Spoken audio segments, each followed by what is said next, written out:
감사합니다. 어떤 가정에 예수를 잘 믿는 며느리가 믿지 않는 시어머니 때문에 대단히 어려움을 많이 겪었습니다. 시어머니는 며느리에게 교회 가지 마라, 헌금하지 마라, 예수 믿어도 별거 없다, 이렇게 열심히 구박을 했습니다. 며느리는 시어머니를 위해서 많이 기도했습니다. 그러나 어느 날 교회 식구들이 그 시어머니를 길거리에서 만나게 되었습니다. 할머니, 며느리가 얼마나 많이 기도하는데 이제 그만 예수를 믿으세요. 할머니 하시는 말씀이 그거 다 내숭 떠는 거요. 그게 늘 시어머니 이겨먹으려고 노래도 부릅디다. 무슨 노래를 부르는데요? 내 하도 들어서 내 가락도 다 합니다. 너 시험 일 당해 죄 짓지 말고 너 용기를 다해 곧 물리쳐라. 너 시험을 이겨 새 힘을 얻고 뭐 그렇게 노래를 합디다. 찬송가 342장에 나오는 시험이란 말을 할머니가 귀가 어두우니까 시험이라고 잘못 들었습니다. 안 웃는 분들은 뭐 하는 겁니까? 우리가 인생을 살면서 시어머니든 며느리든 예수를 믿든 안 믿든 시험과 시련은 다 만납니다. 우리가 시험을 만났을 때 자기의 죄나 욕심 때문에 시험을 만나는 경우가 있습니다. 그러나 실수와 과욕이 없는데도 예수 열심히 믿는데도 시험을 만나는 경우도 있다고 하는 것입니다. 예를 들어서 다윗이 밧세바를 범했기 때문에 그것 때문에 국가와 가정에 큰 위기가 왔습니다. 이런 시험은 자기가 잘못해서 오는 시험입니다. 그러나 오늘 본문에 나오는 엘리야는 주의 일을 하다가 시험에 들고 낙심에 빠지는 경우였다 하는 것입니다.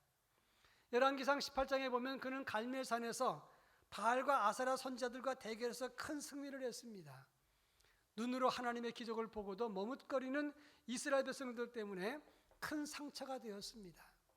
그런데 아합 왕의 부인이었던 이세벨이 자기가 기르던 선지자들이 죽임을 당하니까 엘리야를 죽이겠다. 그래서 군사를 풀었기 때문에 엘리야는 할 수 없이 도망을 가면서 자기 생명을 위해서 광야로 도망갔다고 성경은 말하고 있습니다.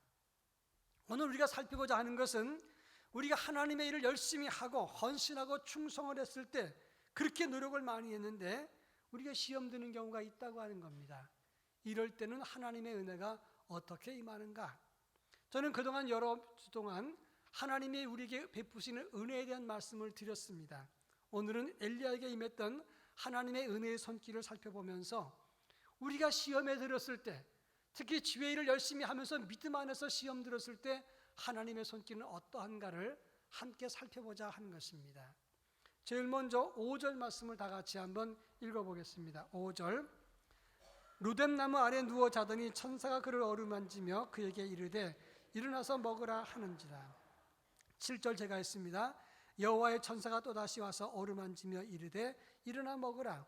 내가 갈 길을 다 가지 못할까 하노라 하는지라. 지금 상황이 어떤 상황입니까? 아합과 이세벨이 나라를 다스렸습니다. 그리고 국비를 들여서 아세라 선지자들과 바알 선지자들을 키우는 그런 상황이었습니다. 열왕기상 18장 19절에 보면 지금 엘리야는 아합에게 말합니다. 바알 선지자 450명, 아세라 선지자 400명, 그들을 갈멜산으로 모아서 불을 내리는 신이 참 신인 것을 한번 대결해 봅시다 이야기를 합니다. 이 말씀을 비추어 보면 아합 왕이 그 당시에 키웠던 선지자가 최소한 850명이 된다는 것입니다. 절대 권력을 가졌던 왕과 왕비가 850명의 이방 신상 섬기는 그런 선지자들을 키웁니다. 지금 엘리야는 850대의 싸움을 혼자 하고 있는 것입니다. 그런데 그는 하나님의 은혜로 갈멜산에서 큰 승리를 하고 불을 내렸습니다. 신나는 순간 이세벨은 자기 선지자들이 다 죽임을 당한 걸 보고 군사를 풀어서 엘리야를 죽이려고 지금 추격하고 있는 상황입니다. 만약에 여러분들이 엘리야라면 이런 상황에서 마음이 어떻겠습니까? 지치고 낙심될 거 아니겠습니까? 내가 언제까지 이 싸움을 싸워야 되는가? 언제 이 싸움이 끝날 것인가? 하나님 지금 뭔가 잘못되고 있는 거 아닙니까? 낙심할 수 있습니다. 우리가 인생을 살다가 이런 일을 만나는 경우가 얼마나 많으냐 하는 것입니다. 남달리 충성하고 열심을 내고 주의 일을 위해서 헌신했는데 사람들은 알아주지 않고 뒤에서 수근거리고 모함을 합니다. 믿음으로 최선을 다했는데 사고를 만납니다. 가족이 실패하고 자기 가족 중에서는 병든 자가 생기고 자기 자녀들도 위험한 일에 빠지는 경우가 얼마나 많으냐 하는 겁니다. 다른 사람은 충성하지 않고 열심히 없으면 그런 사람은 문제 없습니다. 그런데 열심히 일하는 나만 힘들고 나만 시련과 고통스러운 이유가 도대체 무엇이냐, 이렇게 하나님을 향해서 질문할 수 있다고 하는 것입니다. 조각을 할 때 재료를 붙이는 것을 소조기법이라고 말하고 있는 재료를 깎아내는 것을 조각기법이라고 말합니다. 그냥 돌덩어리나 나무 같은 걸 갖다 놓고 작가가 작품을 구상한 다음에, 그리고 난 다음에 그것을 깎아낼 때 거기에서 작품이 나온다고 하는 것입니다. 마찬가지입니다. 우리도 그냥 두면 안 믿는 사람과 똑같은 돌덩어리에 불과합니다. 그런데 하나님께서 다듬고 깎고 그리고 갈아서 하나님이 원하시는 작품을 만든다고 하는 것입니다. 이때 돌덩어리에서 돌을 쪼아내거나 나무에서 나무를 깎아낼 때 그것은 아픔이고 고통일 수 있다고 하는 것입니다. 바로 이것이 믿는 성도가 시련을 만났을 때의 모습인 것입니다. 하나님의 만드시는 작품이 되도록 하기 위해서 우리를 깎아내시기 때문에 예수 믿는 사람도 때로는 아프고 시련이 드는, 그리고 괴롭고 괴로운 그런 역경을 만날 수 있다고 하는 것입니다. 버나드 쇼라고 하는 사람은 이런 말을 했습니다. 사람에겐 두 가지 비극이 있다. 첫째는 이 세상 만사가 자기 뜻대로 안 되는 비극이 있고, 또 한 가지 비극은 세상 일이 자기 뜻대로 소원대로 다 되는 비극이 있다라고 말을 했습니다. 편안하게 잘 되고 형통하고 잘 살면 그것이 복인 것 같지만 그것이 때로는 비극이 될 수 있다는 사실을 알아야 된다 하는 것입니다. 그런 의미에서 예수 잘 믿고 충성하고 주의 일 열심히 해도 얼마든지 시련은 찾아올 수 있는 것입니다. 왜냐하면 하나님이 우리를 작품 만드시기 위해서 그런 일들을 통해서 우리에게 훈련시키고 우리를 아프게 하셔서 하나님의 모양을 만들어 가시기 때문이라, 그런 말입니다. 오늘 본문의 말씀을 보면 엘리야가 주님을 위해서 충성합니다. 하나님 나라를 위해서 온 힘을 다 기울였습니다. 그런 그에게 찾아왔던 시련, 그는 광야에서 너무 고독해서 힘들어서 차라리 죽여달라고 말을 합니다. 그런데 하나님이 그런 엘리야를 그냥 두셨습니까? 오늘 5절에 보면 그를 어루만지셨다. 7절에도 하나님의 천사가 그를 어루만지셨다고 했습니다. 여기서 어루만지다는 말은 나가라고 하는 히브리 말을 씁니다. 근데 이 나가란 말은 쓰다듬는다, 어루만진다, 감싼다 그런 뜻인데 사람이 강아지를 쓰다듬는 것, 그것은 이 단어가 사용되지 않습니다. 여기서 말하는 나가라는 하는 말은 하나님이 인간을 특별히 어루만질 때만 사용되는 단어, 다시 말해서 하나님께만 사용되는 단어가 나가라고 하는 어루만진다는 단어라, 그런 말입니다. 다니엘서 8장 18절에 보면 내가 얼굴을 땅에 대고 엎드려 깊이 잠들매 그가 나를 어루만져 일으켜 세우며라고 말을 했습니다. 다니엘서 10장 18절에 보면 그분이 나를 만지며 강건하게 했다라고 말을 하고 있습니다. 하나님께서 지쳐 잠들었던 다니엘을 어루만져서 그를 일으켜 세우고 그를 만지심으로 강건하게 하시는 하나님의 손길, 바로 이것이 하나님의 어루만지시며 나가라고 하는 단어라, 그런 말이에요. 이사야 66장 13절에 보면 어머니가 자식을 위로함 같이 내가 너희를 위로할 것인즉 너희가 예루살렘에서 위로를 받을 것이니 라고 말씀했습니다. 어머니가 자식을 위로하는 것처럼 위로하는 그 손길, 그 어루만지심이 하나님의 어루만지심이고 그 손길이라고 하는 것입니다. 우리가 때때로 시련을 만나고 역경을 만나고 주 앞에 충성했어도 우리 가정에 위기가 오는 것, 시련을 오는 것, 그때 하나님은 우리를 방치하지 않으시고 하나님의 어루만지심으로 어머니가 자식을 위로함 같은 손길로 우리를 붙잡고 계시다는 사실을 여러분 꼭 믿으시기를 바랍니다. 조숨이라고 하는 성악가는 세계적인 성악가입니다. 그가 이탈리아 세칠리아 음악원에서 공부할 때 핀란드에 콩쿠르이 있었어요. 최연소의 나이로 출전을 해서 노래를 불렀는데 정말 잘 불렀습니다. 그래서 모든 전문가들이 이번에 1등상은 조숨이라고 말을 했습니다. 그런데 정작 1등 발표했을 때 중국 사람이 1등이었어요. 심사 결과를 두고 전문가들이 논쟁을 합니다. 심사에 문제가 있다. 사실은 조수미가 1등이다. 막 사람들이 말을 합니다. 그런데 그 당시 핀란드와 중국이 수교 문제 때문에 서로 중간에 거래가 있었어요. 그래서 중국 사람은 무조건 1등 주기로 한 겁니다. 조수미는 떨어졌어요. 너무나 낙심되고 화가 나서 넉 달 동안 실망과 울분 때문에 노래를 부르지 못했다고 합니다. 그런데 어머니가 그 조수미를 위로합니다. 수미야, 나는 너에게 단 한 번도 1등을 하라고 말하지 않았다. 노래는 아름다운 것인데 1등 못했다고 분노의 마음으로 노래를 부르면 그것은 노래가 아니다. 1등은 못했더라도 아름다운 노래를 하는 것이 더 중요하다. 그렇게 이야기를 해줬어요. 그때 조수미는 그 어머니의 위로와 격려 때문에 다시금 그 믿음이, 그 삶이 회복되었다라고 말을 했습니다. 여러분, 우리가 예수를 잘 믿어도 시련이 찾아오면 하나님 정말 계신 것입니까? 내가 이렇게 충성했는데 왜 나는 이렇게 괴롭습니까? 우리 가정은 왜 화목하지 못합니까? 왜 우리 가정은, 우리 앞길은 열리지 못합니까?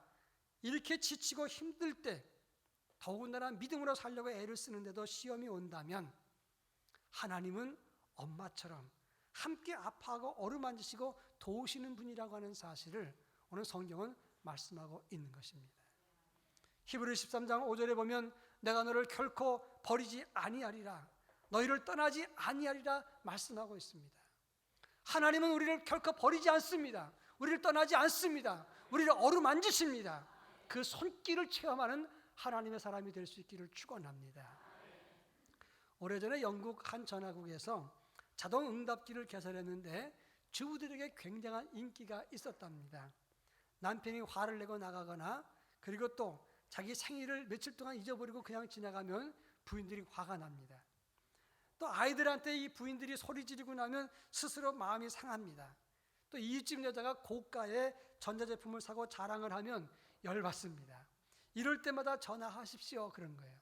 그런 그 주부들이 전화를 하면 아주 부드러운 남자 목소리로 당신은 대단히 아름답습니다. 당신도 그것을 알고 있지요. 그렇게 말하면 그런 주부들이 굉장히 위로를 받았기 때문에 그래서 그 자동 응답기가 굉장한 인기를 끌었다고 합니다. 여러분, 지금 난 모르는 남자의 목소리도 우리에게 위로를 주는데 하나님의 음성을 들을 때 우리 주님이 얼마나 우리를 위로해 주시겠습니까? 우리가 고독하고 우울하고 지치고 힘들 때 하나님은 멋진 목소리로 내가 다 안다, 내가 다 안다, 내가 너를 어루만지리라, 내가 너를 도와주리라 말씀하시는 것입니다. 그 음성을 듣고 하나님의 위로를 체험할 수 있기를 축원합니다.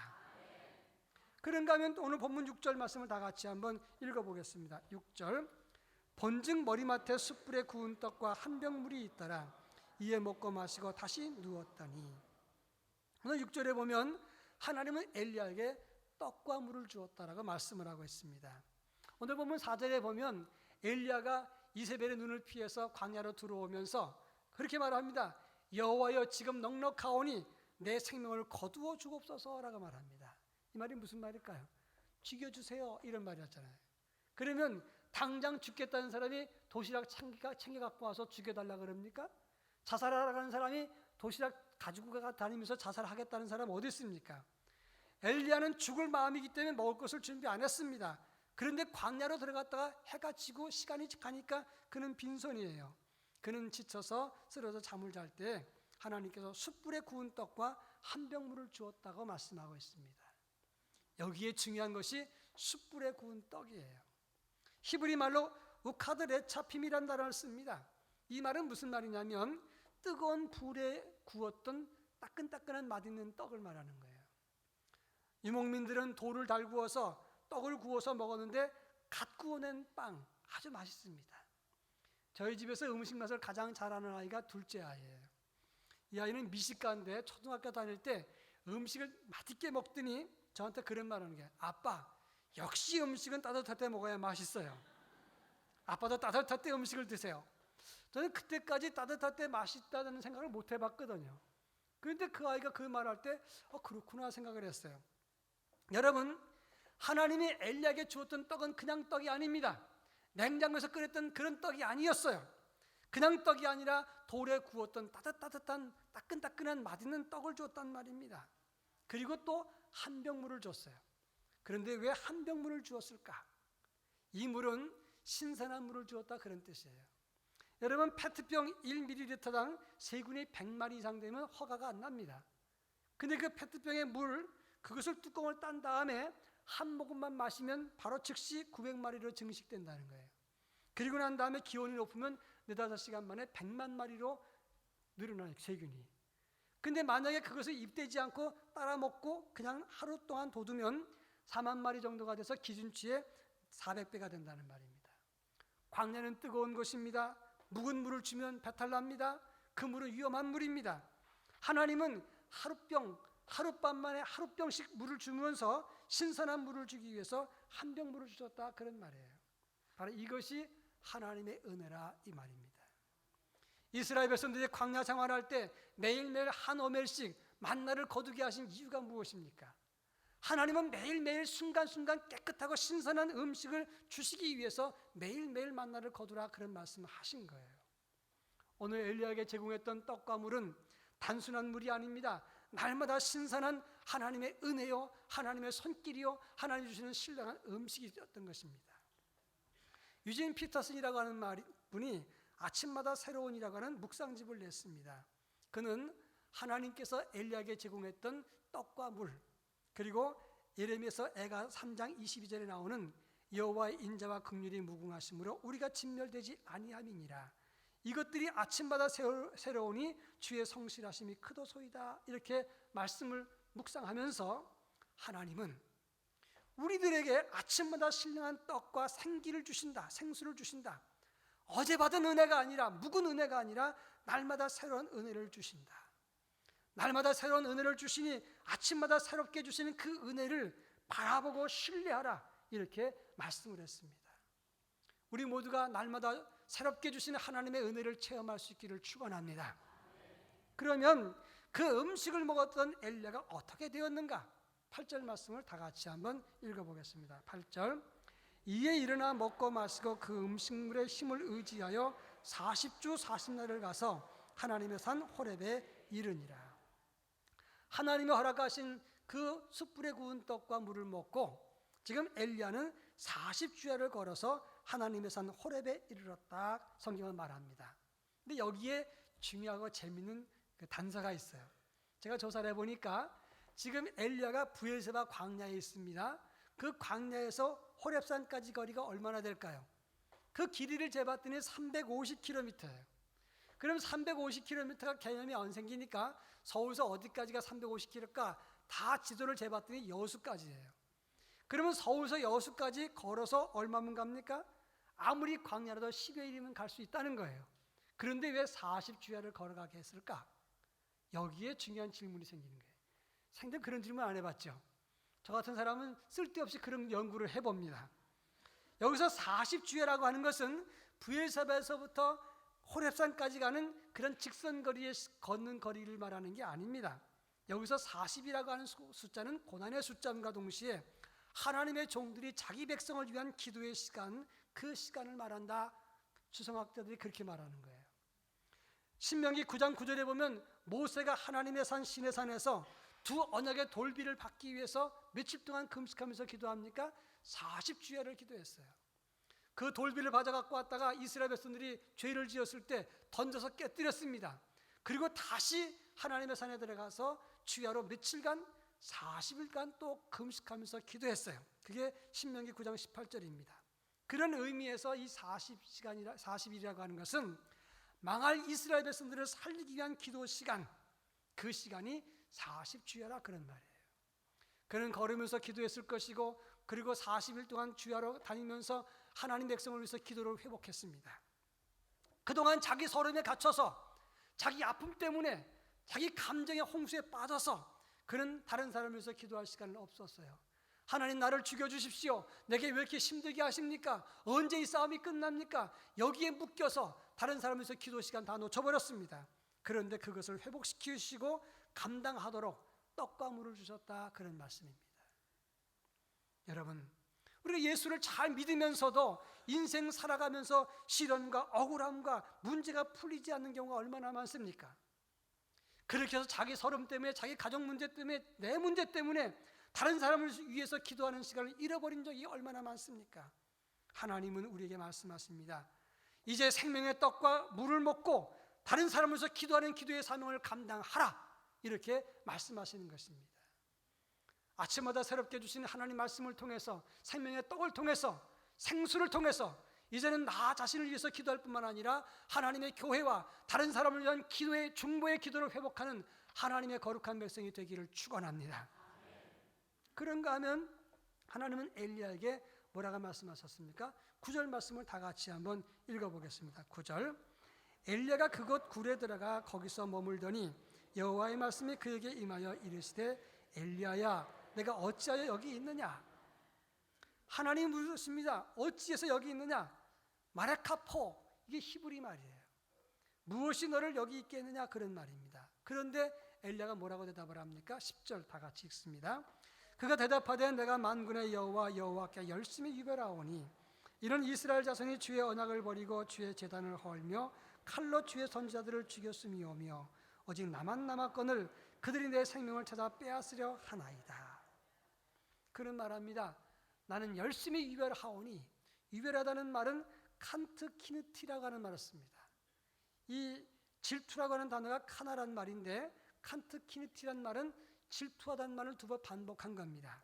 하나님, 나는 질투하고 질투한 사람입니다. 저 이스라엘 백성들의 행동, 아방의 행동, 이세벨의 모습, 그리고 이방신 선지자들의 모습을 보면서 저는 하나님 앞에서 의로운 질투, 의로운 분노를 느꼈습니다. 그런데 나만 남았습니다. 나만, 바드란 말에 분리되었다, 고립됐다 이런 뜻입니다.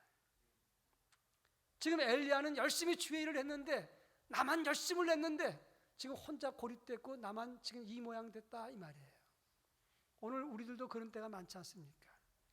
열심히 주의 일을 하고 그리고 충성하는데 시험에 빠지는 경우가 있어요. 너무너무 열심히 일하면 탈진됩니다. 그리고 왜 나만 일하냐? 왜 당신들은 도대체 뭐 하느냐? 수련회 가는데 많은 사람들이 수련회 가자가 그러는데 안 가는 사람들은 뭐냐? 그 운영하는 사람들도 시험에 빠질 수가 있어요. 그 시험 들지 않게 좀 해주세요. 내가 열심히 헌금을 하면 왜 나만 하느냐? 저 사람은 왜 안 하느냐? 왜 나만 전도하느냐? 그래서 시험에 들고 고립되고 자기 감정에 빠질 때가 있단 말이에요.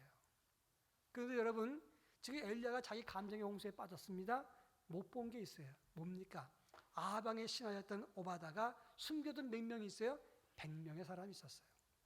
또 열왕기상 19장 18절에 보면 바알에게 무릎 꿇지 않는 사람 몇 명 있습니까? 7,000명이나 있다 그랬어요. 7,100명이 이미 있었지만 그는 나만 열심이라고 생각을 했다 이 말입니다. 하나님은 그러한 그에게 감정의 홍수에 빠져서 남을 보지 못하는 그에게 세미한 음성으로 찾아와서 눈을 뜨게 해주셨습니다. 11절에 보면 너는 나가서 여호와 앞에서 산에 서라. 그리고 강한 바람과 지진과 불을 만나게 하신 다음에 그 다음에는 세미한 음성으로 그를 만나 주셨습니다. 여기서 말하는 세미한 음성이라고 하는 것은 고요하고 고운 하나님의 음성을 말하는 거예요. 하나님이 말씀하십니다. 산에 서라. 강한 바람도 지진도 불도 있었습니다. 그런데 하나님 거기서 나타나지 않고 세미한 음성으로 나타나셨어요. 그를 깨닫게 해주었어요. 눈을 뜨게 했어요. 사실은 제가 지난주인가 지지난주에 아침에 눈을 딱 떴는데 너무너무 상쾌한 거예요. 최근에 제가 마음에 누르고 있는 여러 가지 일들이 있었는데 하나님이 오늘 좋은 일을 주실 것 같은 느낌이 드는 거예요. 그래서 눈 뜨자마자 하나님 감사합니다. 오늘 좋은 일 주실 것을 믿습니다. 그리고 일어났어요. 그리고 기대됐습니다. 오늘 무슨 좋은 일을 주실까? 그래서 하나님 나한테 얼마나 좋은 일을 주시려고 이렇게 은혜의 마음을 주실까? 하루 기대를 하면서 지냈어요. 점심때가 되는데 아무 일도 안 일어났습니다. 점심때 강화도에서 수련회 하고 있는 중고등부 거기 가서 격려해주고 기도해주고 돌아왔어요. 근데도 아무 일이 없었어요. 제가 속으로 생각하기를 그러면 또 적극적으로 내가 나서서 좋은 일을 하면서 좋은 일을 기다리자. 그러면서 선한 일을 많이 하려고 애를 썼습니다. 강화에 우리 수련회 장소에 거기 진탕길이기 때문에 거기 올라갔다 오니까 차가 엉망돼 버렸어요. 기름도 떨어졌길래 주유를 하고 근데 강화에 있는 어떤 분들이 그 세차를 하는 데가 있어서 세차도 공짜로 해줍니다. 나이 드신 어르신들이 그걸 하는 거예요.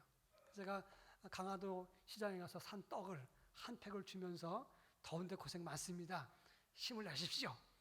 그 어르신들이 굉장히 좋아해요. 제가 속으로 하나님 잘했죠. 저는 뒤에 앉아서 부목사님이 운전해 주시고 저는 기도했어요. 하루 종일 기도하는데 근데 기도하는데 묵상을 딱 들어가는데 하나님이 그런 음성을 들려주시는 거예요. 너는 꼭 뭐가 있어야 좋은 일이냐? 나 하나만으로 충분히 좋지 않냐? 저는 그때 마음이 울컥했어요. 맞습니다, 주님. 제가 몽 받아서만 기쁜 게 아니라 주님 한 분만으로 충분히 행복합니다. 주님 한 분만으로 너무 좋습니다. 그리고 너무 눈물이 났어요. 주님 감사합니다. 주님 한 분만으로 충분합니다. 저는 바람도 지진도 불 같은 것을 기다렸지만 그것에 하나님이 없었습니다. 그러나 주님의 음성이 저를 행복하게 했어요. 그날 오후에 저녁 때까지 너무너무 행복하게 지냈어요. 그런데 그날 밤늦게 좋은 소식이 왔어요. 하나님이 순서를 바꿔주신 겁니다.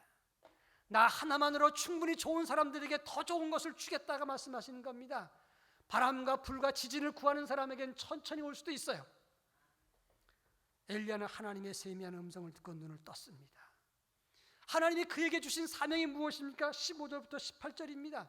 시간상 읽지 않고 설명하겠습니다. 다메섹에 있는 하사엘에게 기름을 부어서 아람 나라 왕이 되게 하라. 님시 아들 예후에게 기름을 부어서 이스라엘 왕이 되게 하라. 엘리사에게 기름을 부어서 하나님의 종이 되게 하라 그랬습니다. 다메섹의 아람 나라는 국제관계입니다. 국제적 사명을 주신 것이고, 님시 아들 예후에게 기름 부어 이스라엘 왕이 되게 하라는 것은 국내적 사명을 주신 것이고, 엘리사에게 기름 부어서 하나님 종이 되게 하는 것은 영적 사명을 감당케 하신 것입니다. 여러분, 지치고 힘들어서 하나님 일 하다가 사명을 잃어버렸습니다. 낙심했습니다. 차라리 죽여주십시오. 해야 될 일 많은 엘리야가 하나님 나 못하겠습니다. 죽여주십시오. 사명을 버렸습니다. 그런데 하나님은 지금 그에게 세미한 음성을 통해서 국제적 사명, 국내적 사명, 영적 사명을 감당하도록 그에게 힘을 주셨다, 이런 말씀입니다. 우리도 예수 믿고 열심히 주의 일하다가 힘들고 지치면, 우리 가정에 위기가 오면 눈을 떠야 됩니다. 세미한 하나님의 음성을 듣고 눈을 떠야 됩니다. Now here, 지금 여기에 오신 하나님, 우리를 도우시기 위해서, 우리를 어루만지시기 위해서, 사명 주시기 위해서, 우리를 깨닫게 하시기 위해서, 기도를 회복시키시기 위해서 찾아오시는 주님을 만나야 됩니다. 주님의 음성을 들어야 됩니다. 그 음성을 듣고 눈을 떠야 됩니다. 하나님의 위로와 은혜의 손길이 우리에게 임하는 것을 봐야 됩니다. 그래야 우리가 강건한 힘을 가질 수가 있게 되는 것입니다. 무디는 그런 말을 했습니다. 영국에서 걸어다니는 사람은 가난한 사람이다. 마차를 타고 다니는 사람은 조금 부자다. 그런데 걸으면서 뒤에 시종을 거느리고 다니는 사람은 부자다. 그런데 시종을 둘 거느리면 유산을 많이 받은 부자다. 그런 의미에서 예수 믿는 사람들은 다 유산을 많이 받은 부자다. 왜냐하면 예수 믿는 사람에게 시종 둘이 항상 따라온다는 거예요. 무슨 시종이 따라오느냐? 시편 23편 6절에 보면 나의 평생의 주의 선하심과 인자하심이 정녕 나를 따르니 내가 여호와의 집에 영원히 살리로다 그랬어요. 예수 믿는 사람에게는 하나님의 선하심과 인자하심이라고 하는 두 시종이 따라다니기 때문에 우리는 항상 복된 사람입니다. 믿으시기를 바랍니다. 우리 모두에게 시종 둘이 따라다녀요. 하나님의 선하심과 인자하심. 그래서 우리는 은혜를 받은 사람이고, 우리는 혼자가 아니고 하나님의 손길이 우리에게 임하고 있는 것입니다. 여러분, 예수를 믿고 지치고 힘들어도 주님은 계십니다. 가정에 위기가 와도 힘들어도 우리 주님은 내 곁에 계십니다.